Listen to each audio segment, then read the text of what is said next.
Hey folks! The recent classic FPS renaissance, or wave of the boomer shooters as you prefer to name them, has brought us the games I most enjoyed in the last years. HROT is one of the latest that left the early access. It's one of the most unique I experienced, and it's also the brownest game I ever played. It has been developed by just one cool dude using freaking Pascal. Now, I kinda know shit about coding, okay? But I recognize how old Pascal is and how this FPS is a pure work of love by this man. HROT is a product heavily inspired by the software's Quake, if we consider the color palette and the aspect and behavior of certain enemies, but also by the more recent Dusk, which I consider one of the pinnacles of the FPS genre. I would also say by the Chasm, but I still haven't played it. My bad. HROT is set in the 1980s socialist Czechoslovakia, and following an unspecified catastrophe in 1986, the whole country seems to be engulfed in a hellish dimension, where the rotating dark skybox dominates a now gritty, obscure and brown landscape, invested by zombie-esque soldiers that vomit in their own gas masks and emits animalish cries, alongside weird monstrosities. The game itself doesn't tell any story. I mean, it has no actual narration and concentrates on environmental storytelling. It takes place in real-life locations from the capital Prague and surroundings, adorned with socialist propaganda imagery. Just like the first Doom and the other FPS ancestors, this game is divided in 3 distinctive and consecutive episodes, containing each 8-man levels and an eventual secret one, and were released one at a time during the early access period. The first episode, called Kiss Me Gustav, it's a solid introduction to the world of HROT and its hideous enemies. The unnamed protagonist makes his way through urban environments, starting with a basic pistol and a sickle, which is shown to be coupled with a hammer in the idle animation, and some grenades to launch quickly with the right mouse button. Soon we can notice that enemies are not its scanners, and all their attacks are telegraphed. The first introduced are these wielding a pistol followed by security dogs. Soon later, these tanky ones are a clear reference to the ogre from Quake. They attack in melee using a big baton and launch grenades from afar. And only near the end of the game I discovered that the grenades can be kicked away. The soldiers wearing the hazmat suits fire with a shotgun and are dangerous in groups. And this flying head resembling Lenin is called the Confident and shows something unique. It shoots straight and oblique projectiles that hit easily while strafing, and I died a lot of times because of these fuckers. Then there's this crazy horse wearing a gas mask. It's a spongy cell and deals high damages. The bestiary shown in the first episode can be bizarre and functional, and forces a bit to crowd control. And there are also some curious bosses. The first one is this gorilla, attached to a park's ride adorned with swans. Later, inside a gym, this pommel horse comes to life and starts to attack with rockets while jumping around the arena. Yes, it's a strange game. The overall gameplay of HROT is pretty decent. I played it at hard difficulty and found it a nice challenge with occasional difficulty spikes. It's not very fast like at Dusk and has the auto-run that I never liked. Also, it lacks things like rocket jumps and possibility to crouch. Besides, it abuses a bit of monster closets. That said, every time you pick up a key or activate a switch, be prepared to be ambushed by concealed enemies behind a wall, or simply that get spawned out of nowhere and literally say "fuck you", like in this damn case.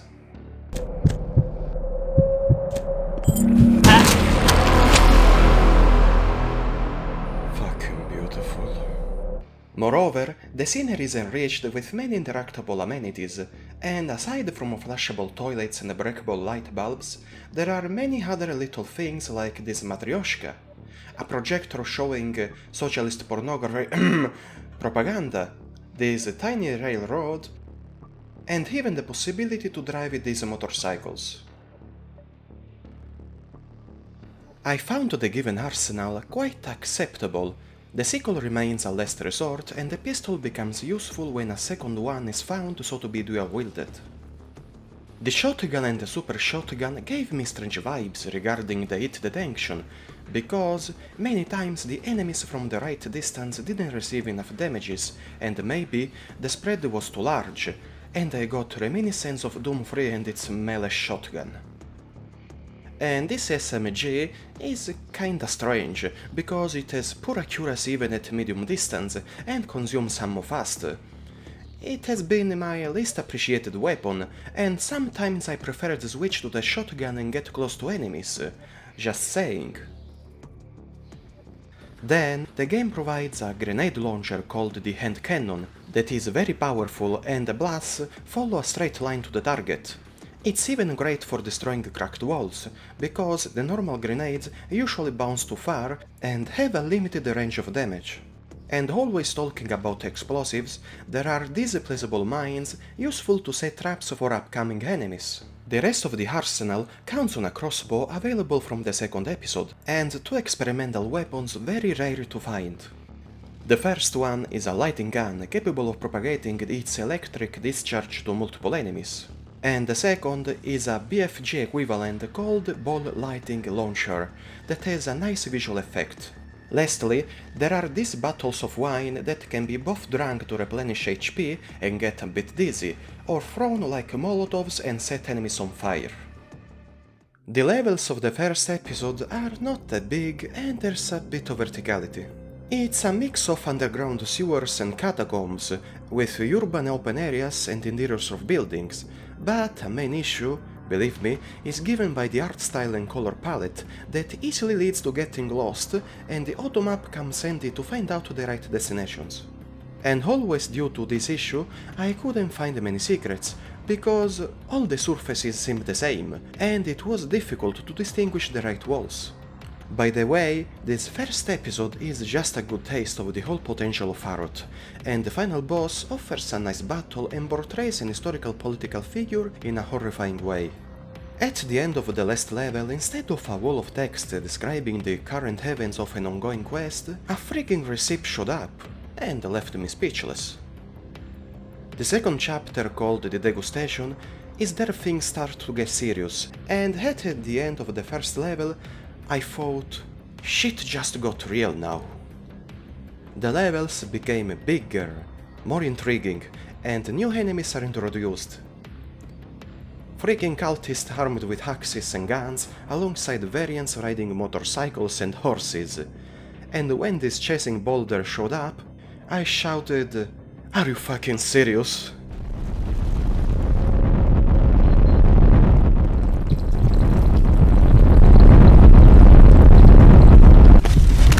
The setting moves from the urban areas of Prague to castles, mines and countrysides. There's a level in the underground mines that homages Half-Life chapter on a rail that I really appreciated. There's even the maneuverable train. The other level I liked like hell is the Granny's Valley, set in a large countryside with even traffic, inspired by a real-life location that is also the setting of the novel called The Grandmother, and features the grim statue of this famous grandmother that can hide some unexpected surprises. Ah yes, do not disturb the bees, okay? This chapter is a great leap in quality and contains a lot of funny stuff and even horrific section and jump scares.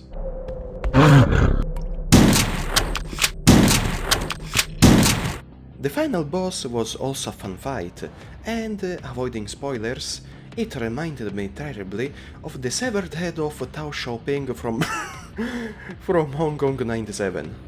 Oh yes, and at the end, another receipt showed up. Okay. Finally, it's time for the third and last episode, the gastroscopy. And, well, it's still good. The first level is an homage to the satirical novel War with the Newts, mixed a bit with Wolfenstein. These newly introduced anthropomorphic salamander soldiers, armed with knives, SMGs and cannons, are the only enemies present. It's a pretty okay level, and has these 8 full infinite spawning tanks that must be destroyed soon before getting overwhelmed. It ends very strangely, and from the start of the next stage in the hospital, again without weapons, it feels like it has been just a fever dream. The hospital level is pretty brutal and introduces these doctor enemies called pathologists. It also includes this absurd boss fight against invested riders at the seat of bumper cars.